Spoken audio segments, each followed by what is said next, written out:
Kaboom. Thanks. Practical application for food. 30 seconds of discipline requires team buy-in.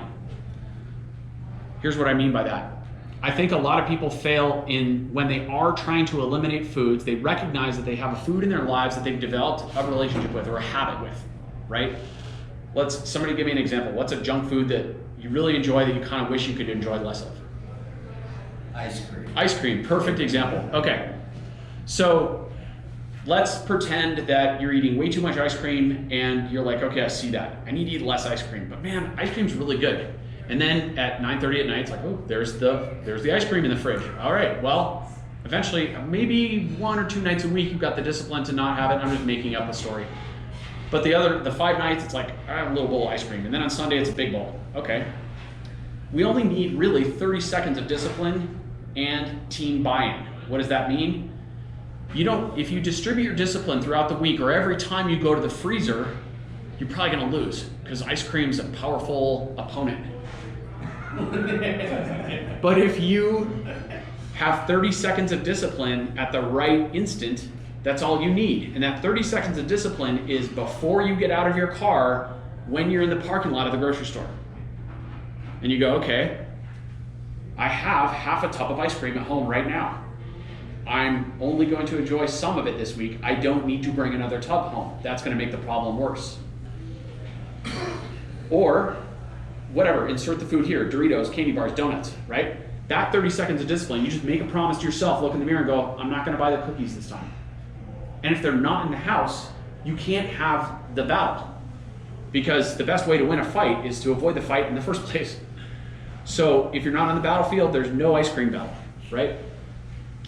You have to have team buy-in though, because if the other person in your home does the shopping, you gotta sit down with them and have this conversation and say, I need your help.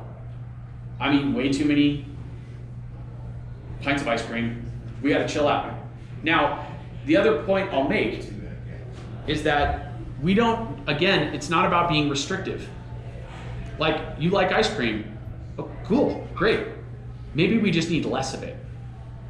So find a way to have your team help you have less. Maybe it's smaller servings. Maybe instead of a gallon, it's a quart, right? And then there's not as much there. And you're only gonna buy it at regular intervals. So when you're out, then you're forced to go without it for 10 days or 5 days or whatever. These are the things, right? Also, I'll say, I love to see people rotate their proteins. In my experience, I've had a lot of conversations with clients where they draw weird lines around proteins. To me, it's all the same. Everything is the same. Some people don't like chicken because they watched a documentary where they saw all the chickens in the thing and it was disgusting. You're right, it's disgusting. Some people don't like red meat because they're trapped in 1984 and they believe that red meat is directly responsible for every heart attack in the world. Okay, cool. Science has shown us otherwise. Some people don't like fish because of mercury would be a common explanation, right? So the pattern I'm getting at, oops, sorry, I'm on film, I forgot. The pattern I'm getting at is that we can all buy crappy fish, beef, pork, chicken, any meat can be low quality. We can also elevate our standards. Or as my wife says, I have no problem elevating other people's standards. She loves to bust that one out. So I would invite you to rotate your proteins and search out the best quality proteins you can find, animal proteins you can find, and enjoy them and rotate them. Paul talks a lot about this. I've seen a lot of other, I won't say science, but philosophy and discussion in the health world around this concept, and I think it's really important. So I invite you to change things up. Being in Colorado, we don't have so many oceans here. One little hack I'll give you is the Wild Alaskan Salmon Company. Amazing fish shipped straight to your door, all kinds of varieties. Way fresher than even the best stuff at Whole Foods. It's a GIF to organic peanut butter problem. Once you try it, you're like, oh, now I'm stuck on it. Anyway, one of the great things that came out of COVID is more local farm access. A lot of farmers turned direct to consumer. We buy our meat from Buckner Farms, which is just north of Boulder. I drive out and meet Clint and his wife, and they load up our car with a freezer full of awesome stuff, and it's super healthy. And we take it home, and I bought an extra freezer at Home Depot, and we store it, and that's how we get most of our meat, our land-dwelling creatures. So there's been some medicine in this virus, we'll say, for some people. I know it's been very challenging for others. I'm not trying to diminish anyone's experience. Listen to your body. How hungry are you? Does this food work for you? Like, this comes back to eating consciously. So it comes down to developing the relationship with your body. When you're really hungry, that's telling you something. But if you're not that hungry and you sit down with a giant plate of food, what is that about? Probably satiation, boredom, those types of things. So when we look consciously, it really helps us dissect our whys in our food. Why are we choosing to eat this much or this type? And I would encourage everyone to really take a step to avoid dogmatic thinking, meaning Disney thinking. Meat is bad. Vegetarianism is bad. Keto is good. Keto is bad, etc. These types of thought patterns, they might work for someone else. And maybe someone has had a life-changing experience going from standard American diet to vegetarianism, and that's where they're at in their path. That's wonderful. Maybe you're at that point on your path. Awesome.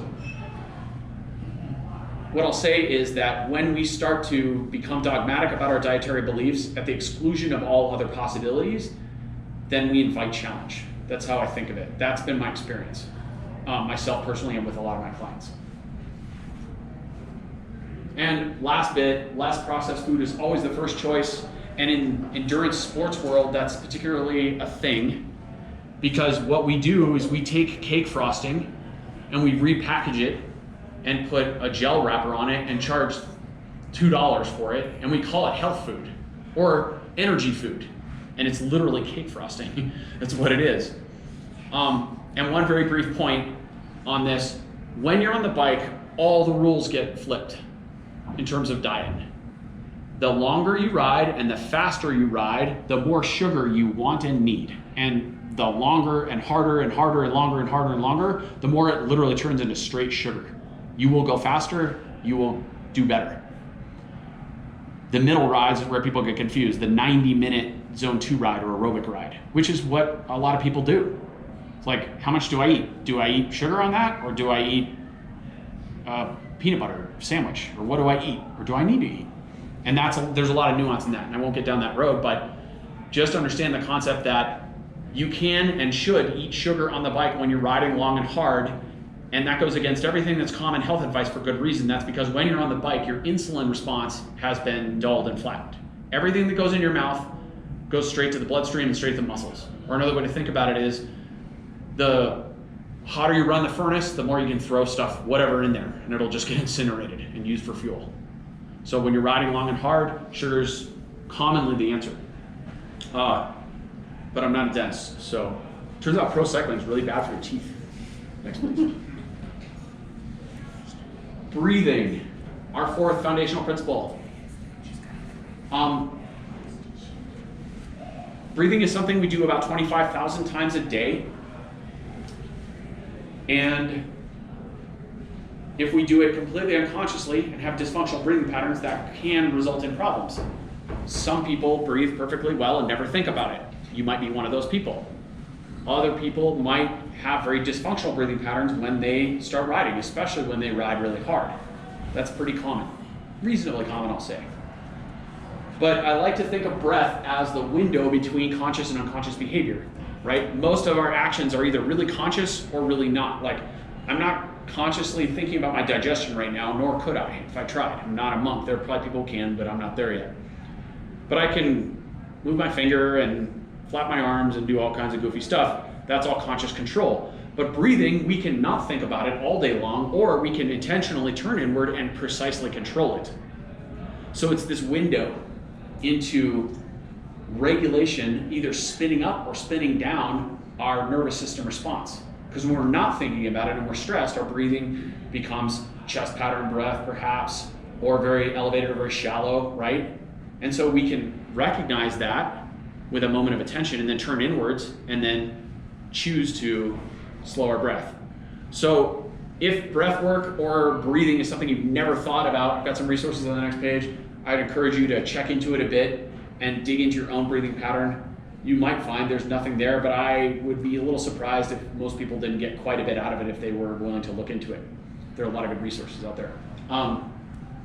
Also notice that the primary respiration muscle is the diaphragm, which is this thing right under your rib cage here, which kind of looks like an umbrella with a couple holes in it. And when it squeezes down and pushes your guts out, notice that that's also one of the four, we'll say, primary muscles of the deep core, the inner unit. And the inner unit is what drives all real power and force, whether you're on the bike or you're throwing a punch or leaping to the top of a building. And that inner unit is made up of the pelvic floor, the transverse abdominis, which is your cummerbund muscle, the multifidus, and the diaphragm. So notice that if you have a breathing dysfunction, you probably, almost certainly, also have a core dysfunction. So if you're riding behind someone on the bike and you see their hips ticking back and forth, or more poignantly on one side more than the other, and you notice this, you just watch their SI joints or the top of their pelvis here, otherwise known as the iliac crests, and you see that ticking, either their saddle is ridiculously too high, which is possible, or they've got poor core control, which probably means their breathing pattern's not quite right. Now this is very armchair bike fitting. I'm just saying I've seen this a lot in a lot of riders. It's very common. So something to think about. All these things are related. And also, one last point I'll make is that the diaphragm, from traditional Chinese medicine perspective, holds on to emotions, right? Humans are unique because quadrupeds walk like this, and what do they, when they see another threat, they've got teeth and claws forward. What do we have forward when we see someone else or something that's a threat? We have all our organs and our neck and our genitals exposed. Like, hey, what's up? You want to stab me in the heart? Like, we have a rib cage, but we're very exposed. So the diaphragm is part of that cat response. When we get stressed, we curl, and it kind of fulcrums right here. So, next please. We'll do some sort of magical email fairy thing, I think, right? Where we can do the links and stuff. Cool, thank you. That'll give you some of these links, but these, if you're interested in digging a bit on breathwork, these are some of the best resources I have found for people who want an introduction into that world. There's a lot of different programs out there, and these are the best ones I've got. So, what our practical application, a simple way to start is to just have moments of breath consciousness throughout the day. Sitting in a stoplight, waiting in line at the store. When someone does something that really pisses you off, like steals your parking spot, and you're like, whoa, whoa, whoa. You feel yourself get flush. It's a good moment to look inward. That's really interesting. How did my breath change? Man, okay. Just notice, just observe. That's the first step.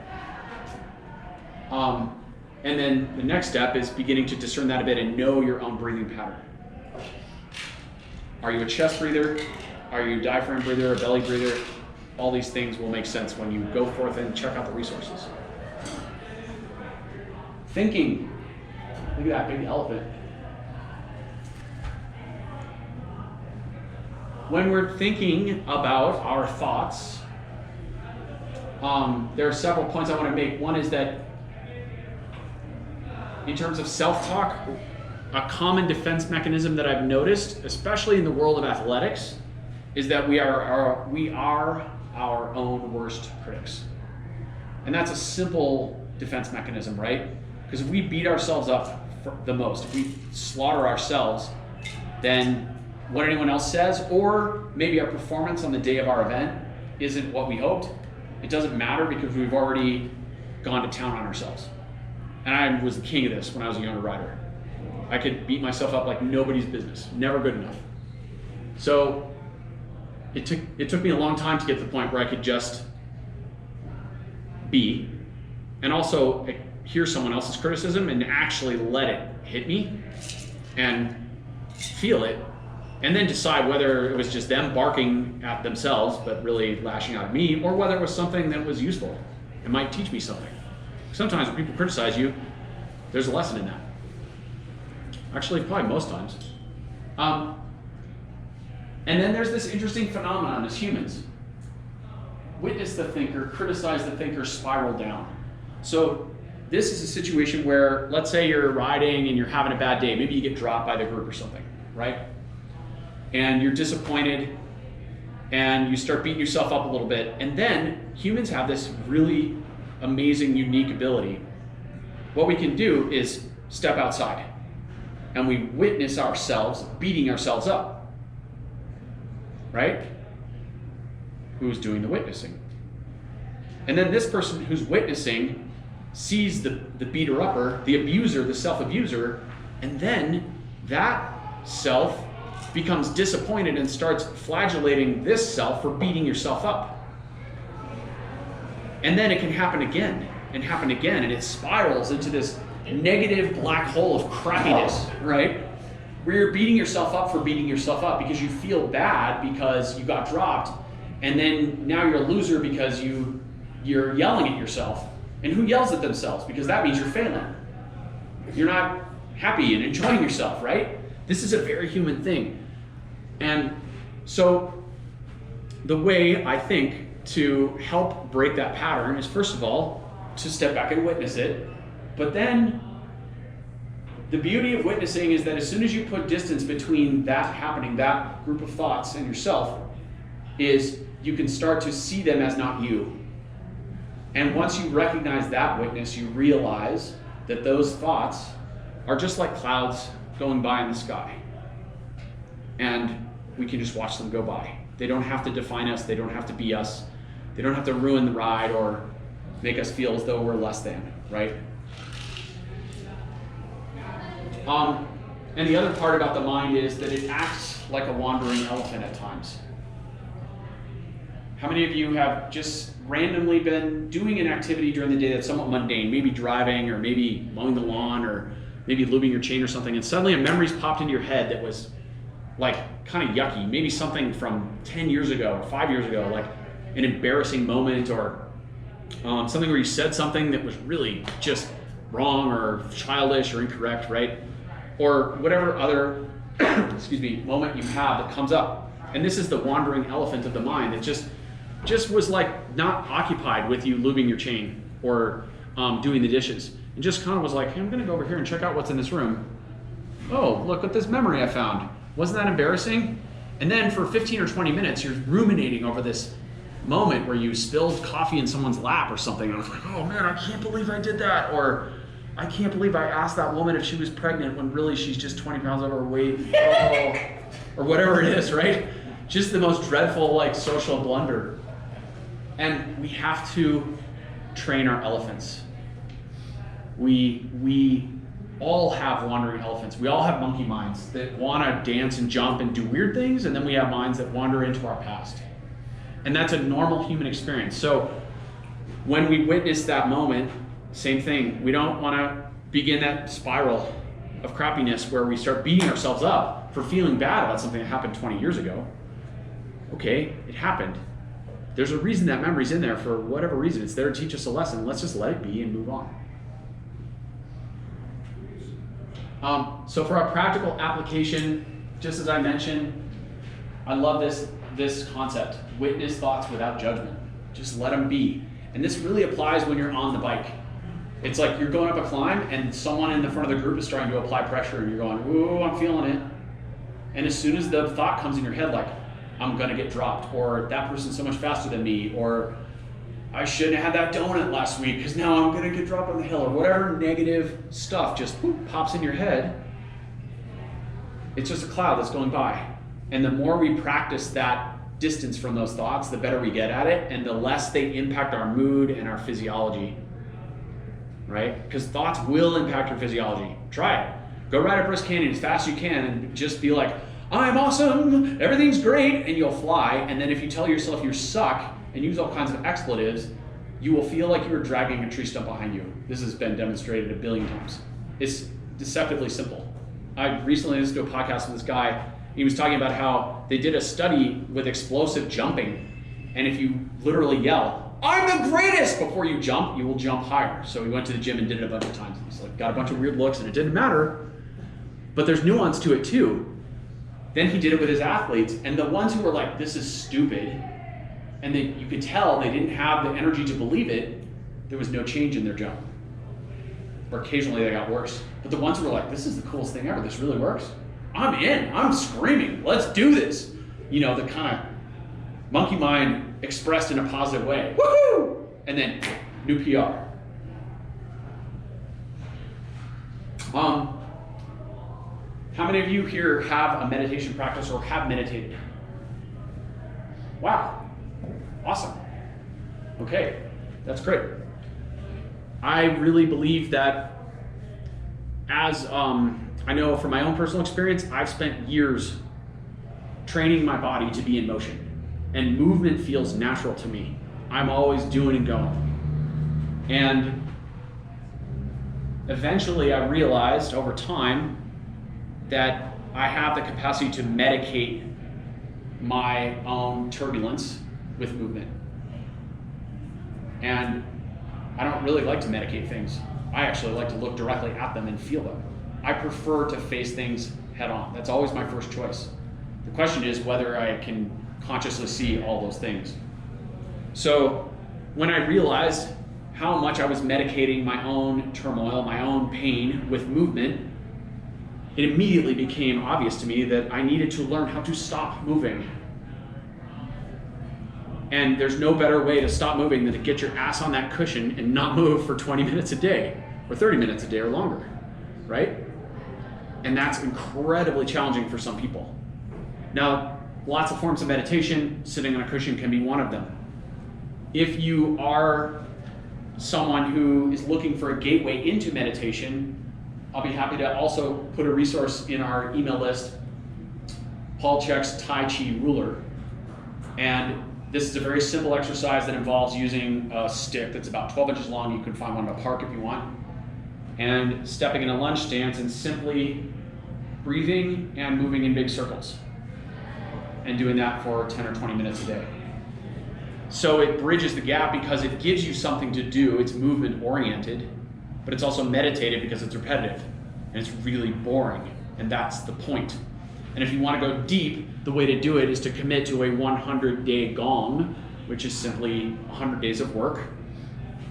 And the rule of a 100-day Gong is that you commit to do 100 days in a row, and if you miss a single day, the Gong starts over. And the best way to do it is to make a bet with your buddy, and if you miss a day, you pay him $100, and if he misses a day, he pays you $100. And then you've got some accountability. But usually when people get to about day 86 of a Gong, a meditation Gong, they're pretty much pulling their hair out from boredom, and every day they're like, this sucks. And then around the low 90s, magic things start to happen, and then they're hooked.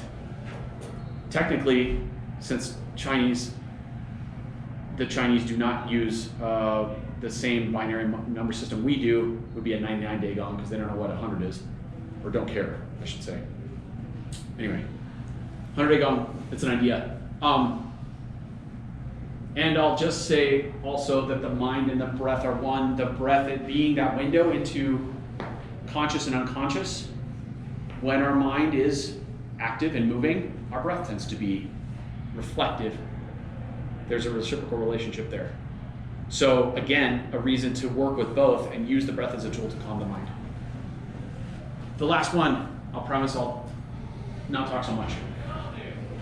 Movement is our last foundational principle. And since you're all cyclists, you're thinking, well, okay, does that mean we just go ride our bikes? Well, yes, but I've got bad news for you, because cycling doesn't make human beings balanced athletes. It actually, over a long enough timeline, makes people pretty bad athletes. This is evidenced by the fact that I know a lot of really high-level racers who train 20, 25 hours a week and can smash all kinds of watts, but they get sore when they go for a hike with their girlfriend or wife for an hour, or boyfriend. And that's not a good sign. That means well, let me rephrase that statement. It's not good or bad. They're myopically focusing on the goal of their sport. And if they're making a living being a professional, then that might be something that works really well for them, right? But long-term health won't be an outcome of that focused, narrow paradigm.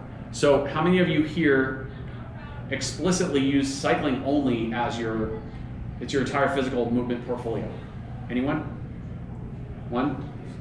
Everyone else does something else to complement cycling? Wonderful, great.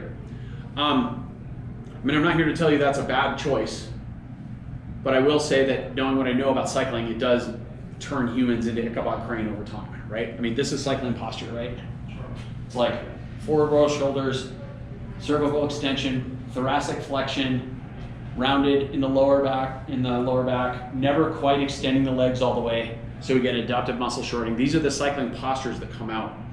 And I'm sure you've all seen the cyclist who walks through the cafe, but they're wearing their normal clothes, and it's not a giveaway situation where they're wearing like a Rafa t-shirt or whatever. But you can just tell they're cyclists just by the posture and the walk, you know, kind of like an old man, except they're maybe 28. So this is what cycling does. So we have to work to strive. We ought to, I'll say, strive to balance of the imbalances that cycling creates in our bodies. And when we ride a lot over a long enough timeline, the more we do that, the more we have an onus, perhaps, although onus has a negative competition, a duty to use other activities to offset that cycling. Cycling neglects 4 of the 6 primal movement patterns. So I'm going to run through those super quick. This is also taught by Paul Chek. He breaks all sports down into 6 primal movement patterns. And really quickly, those are a squat, a hip hinge, a lunge, which is just a squat with one leg, a push, a pull, and a twist. They're just archetypes. They're just ideas or zip codes or boxes we can put movement into, but we can break everything down, golf, swimming, cycling, running, into these primal movement patterns. And it's useful because then we can decide, okay, which primal movement patterns are emphasized in a sport and which ones are neglected. And in cycling, really primarily it's 2 things. It's a static hip hinge, which is like a deadlift, right? You're hinged here at the hip, and then you're lunging. This is basically cycling. Don't I look like I'm riding a bike? Right? Now there's a little bit of pushing and a little bit of pulling and a tiny bit of twisting, but not enough for us to really count. And there's no squatting. Squatting is bilateral, it uses both legs at once. How much cycling is bilateral? None. It's all unilateral. So, am I saying never do squats in the gym? No, not at all, because squatting is a great way to offset the unilateral activity of cycling. But I'm just pointing out that when we do other sports that move some of those other primal movement patterns, it's going to help us offset our riding postures, right? So we're thinking about things that put the spine into extension, pull the chest forward, have some rotation in the upper body as examples. Do whatever is fun. Cycling is 99% in the sagittal plane. That's moving here like this. Jumping jacks to the frontal plane, right? Here's our other plane, which I'm forgetting at the moment.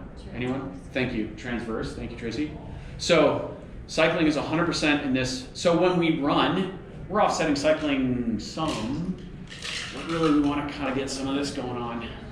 How many of you could do a somersault and a jumping jack right now? Or a cartwheel? How many could do a cartwheel right now? Maybe? Okay. Good. And then this is the example of Niels and his movement. So Niels is the skater of Vanderpool, in case we forgot that. And I just want to point out also, as I did at the beginning, that he is the archetype of the extreme of training. I mean, we're talking during his phase, he broke his training down into 3 phases: aerobic, threshold, and race intensity. The aerobic phase, he rode 7 hours a day, 5 days straight, 35 hours in 5 days. And he did that month after month, like endlessly, at like legit pace, like he's probably going 30 to 35K an hour. So that's like 18 to 22 miles an hour basically, the whole time. Just like all day long for months. And he did it 5 days in a row, and then he took 2 days off. So that's the archetype of the high end of what someone might do when they're driven to that point. They have the time, the financial flexibility or ability, that's their job, etc. From the perspective of an amateur rider, I would argue that we ought not to assume that we're trying to constantly achieve that same standard but failing. And I do believe some people think that way. That's not really what's up. Like, is your goal the same as his? Are your life situations and circumstances the same as his? Well, no. So really, the circumstances are irrelevant. It's about the goal. Are you trying to win a gold medal? Are you paid to ride your bike? No. Then why are you comparing yourself to this standard? It has nothing to do. It's like we don't feel bad when we're driving our Subarus around here that we're not driving F1 cars. But in sport, for some reason, we constantly compare ourselves to this level. Does that make sense? Okay. Practical applications complement our cycling with off-the-bike activities. Move in ways that you don't on the bike. That's a good baseline. Don't hurt yourself. That's the first priority. And then I wrote here, highest outcomes, hire a really good trainer. So if you're riding the bike a lot, how many of you right now would say that you are experiencing, we'll say, physical challenges on the bike that are a result of riding with reasonable frequency, meaning more than 50% of your rides, you're having a challenge on the bike. Like it could be knee pain, back pain, a niggle, something like that. Raise your hand if you fall in that category. Yeah? Only 3 of us? That's good. Okay. Okay. So if that's the case, I would say we can all go down the black hole, wormhole of YouTube and try to figure this out and piece it together, unless you happen to be a movement specialist or trained in that field. Best case scenario, hire a really good local trainer, have them assess you, write you a corrective exercise program, and then there's 2 ways from there. Either one, you have them watch you do it 1 or 2 sessions. So we're talking hire for 3 sessions. Then you go do it for a few months.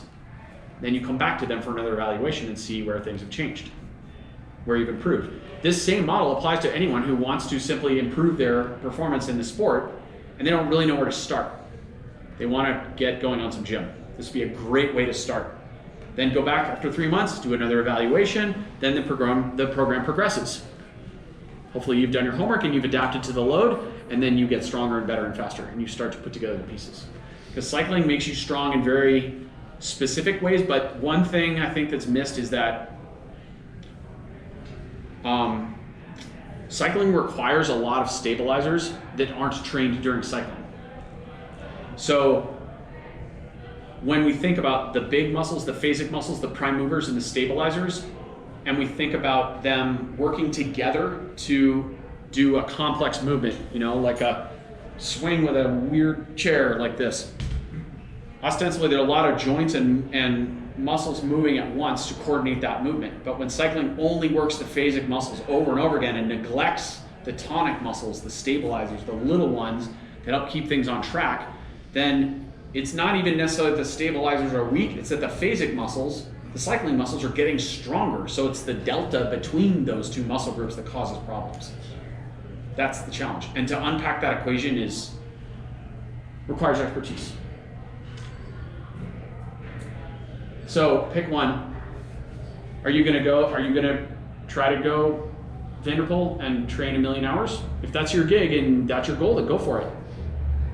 But if your goal, your dream or goal or objective is to be an amateur and enjoy the sport, or an enthusiast, or maybe it's to train for your specific event, whatever that is. It's a fondo, it's your first road race, a time trial. I wish we had more time trials here in Colorado now.